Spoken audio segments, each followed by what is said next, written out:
हाय दोस्तों, कैसे हो आप सभी। Welcome back to the channel. आज मैं आपको ले जाने वाला हूं द पिंक सिटी, जयपुर की ट्रिप पर।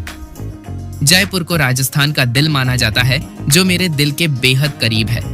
यकीन मानिए, यह 3 दिन की ट्रिप आपकी जिंदगी के सबसे यादगार पलों में से एक होने वाली है। जयपुर इस शहर का नाम सुनते ही आंखों के सामने सबसे पहले क्या आता है?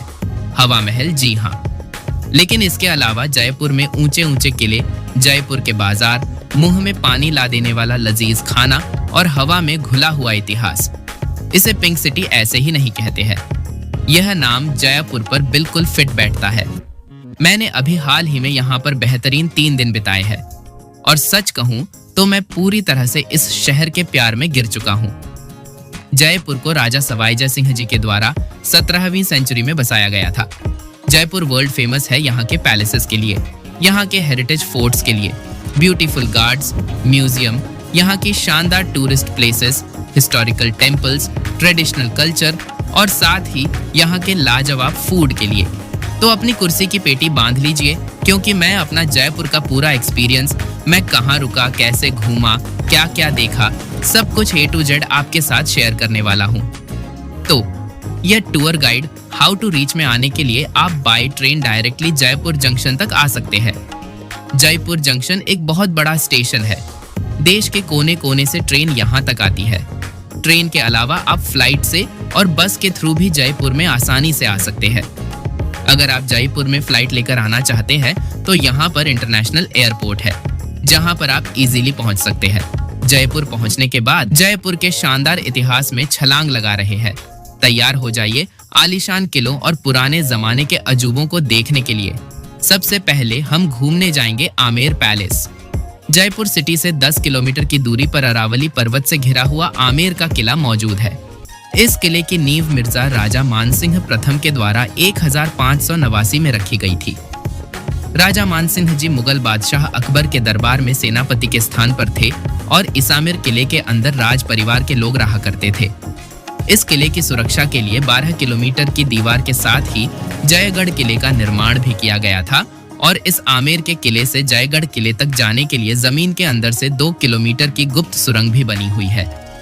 आमेर किले को देखे बगैर जयपुर की यात्रा आपकी अधूरी रह सकती है।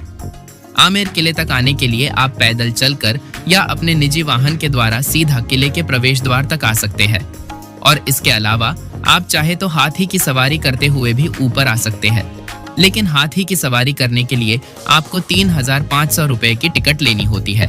इसके अलावा आप चलकर या फिर यहाँ पर मिलने वाली जीप से भी आमेर किले तक पहुँच सकते हैं। आमेर किले के अंदर आते ही हम इस किले के अंदर बने 4 कोर्टयार्ड में से सबसे पहले आंगन में पहुँच जाते हैं, जिसे जलेब चौक कहा जाता है। इस जलेब चौक में एंट्री करने के लिए 2 मुख्य गेट बने हुए हैं, जिसमें से एक है सूरज पोल और दूसरा है चांद पोल। यह प्रवेश द्वार सूरज पोल है और इसी दिशा से सूरज की पहली किरण इस द्वार पर पड़ती है, इसीलिए इस द्वार को सूरज पोल नाम दिया गया था। और उस जमाने में राजा महाराजा इसी द्वार से हाथी की सवारी करते हुए अंदर आते थे और आज भी सुबह 8 बजे से लेकर 11 बजे तक हाथी की सवारी द्वार से अंदर आती है और इस द्वार का नाम है चांद पोल, यानी चांद इसी दिशा से निकलता हुआ दिखाई देता है। यह द्वार आम जनता के आने जाने के लिए था। ऊपर दूसरे आंगन में ने के लिए आपको यहाँ पर यह वाला प्रवेश द्वार नजर आएगा और इसका नाम है लायन गेट, यानी सिंह पोल। और इसी लायन गेट से प्रवेश करते हम इस किले के दूसरे कोर्टयार्ड हुई, यानी कि दूसरे आंगन में पहुंच जाते हैं। अंदर की तरफ आते ही संगमरमर और लाल बलुआ पत्थर से बनी हुई यह 48 स्तंभ की दीवान ए आम की इमारत हमें नजर आती है। दीवान ए आम यानी कि उस जमाने का कोर्ट रूम। इस जगह पर जनता दरबार लगाया जाता था। इस इमारत के बीच में राजा और उनके मंत्री बैठा करते थे।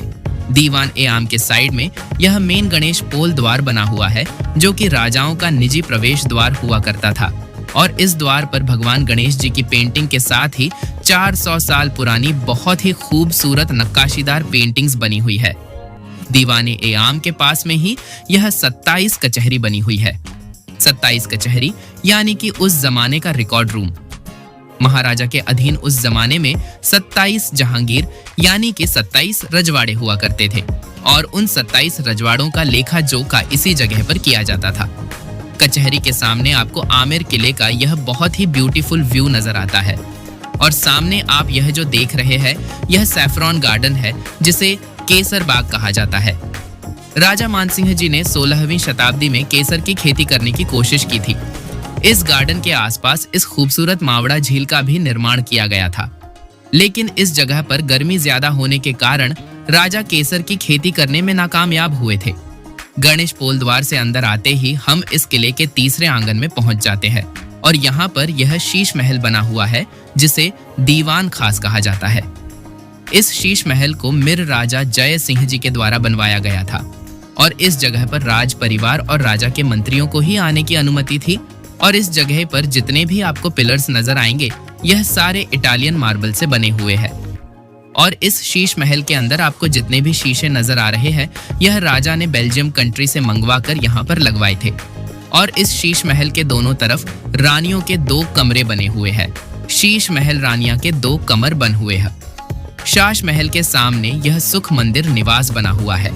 इस जगह को राज परिवार के लोग रहने के लिए गर्मियों के समय में प्रयोग करते थे और इस सुख मंदिर को सफेद संगमरमर और नीले नक्काशीदार मुगल आर्किटेक्चर स्टाइल में बनाया गया था। अभी हम आ चुके हैं आमेर किले के चौथे आंगन में और इस वाले हिस्से में राजा मानसिंह जी रहा करते थे और राजा मानसिंह जी की 12 रानियां हुआ करती थी और इस जगह पर 12 रानियों के लिए एक ही डिजाइन के अलग अलग कमरे बने हुए हैं। आमेर पैलेस को विजिट करने के बाद आप चाहे तो डायरेक्ट जयगढ़ फोर्ट तक जा सकते हैं, लेकिन आपको 2 किलोमीटर पैदल चलकर जाना होता है। यदि आपको सफेद संगमरमर और नीले नक्काशीदार मुगल आर्किटेक्चर स्टाइल में बनाया गया था। अभी हम आ चुके हैं आमेर किले के चौथे आंगन में और इस वाले हिस्से में राजा मानसिंह जी रहा करते थे और राजा मानसिंह जी की 12 रानियां हुआ करती थी और इस जगह पर 12 रानियों के लिए एक ही डिजाइन के अलग अलग कमरे बने हुए हैं। आमेर पैलेस को विजिट करने के बाद आप चाहे तो डायरेक्ट जयगढ़ फोर्ट तक जा सकते हैं, लेकिन आपको 2 किलोमीटर पैदल चलकर जाना होता है। यदि आप पैदल नहीं आना चाहते हैं तो दूसरी साइड वाले मेन प्रवेश द्वार से जयगढ़ फोर्ट तक पहुंच सकते हैं। जयपुर में हम खाने पीने राजस्थानी थाली की बात करें तो लंच के लिए हम राजस्थान की फेमस डिश खाने के लिए आ गए हैं जो है राजस्थान थाली। यहाँ पर सबसे पहले हमें राजस्थानी ट्रेडिशनल तरीके से पगड़ी पहनाई जाती है, फिर हमें थाली परोसी जाती है। यहाँ के मेन्यू में राजस्थानी थाली के 2 टाइप्स है जो कि प्राइस के अकॉर्डिंग है। इस थाली में बाटी, मसाला बाटी, दाल, केर सांगरी की सब्जी, गोभी की सब्जी, गट्टे की सब्जी, कड़ी चावल, बाजरे की राबड़ी, लहसुन की चटनी, छाछ, बाजरे की रोटी है। अगर आपको मेरा वीडियो पसंद आए तो वीडियो को लाइक और चैनल को सब्सक्राइब जरूर कीजिएगा और मुझसे जो भी गलती हुई है उसको अपना छोटा भाई समझकर माफ कर देना। धन्यवाद।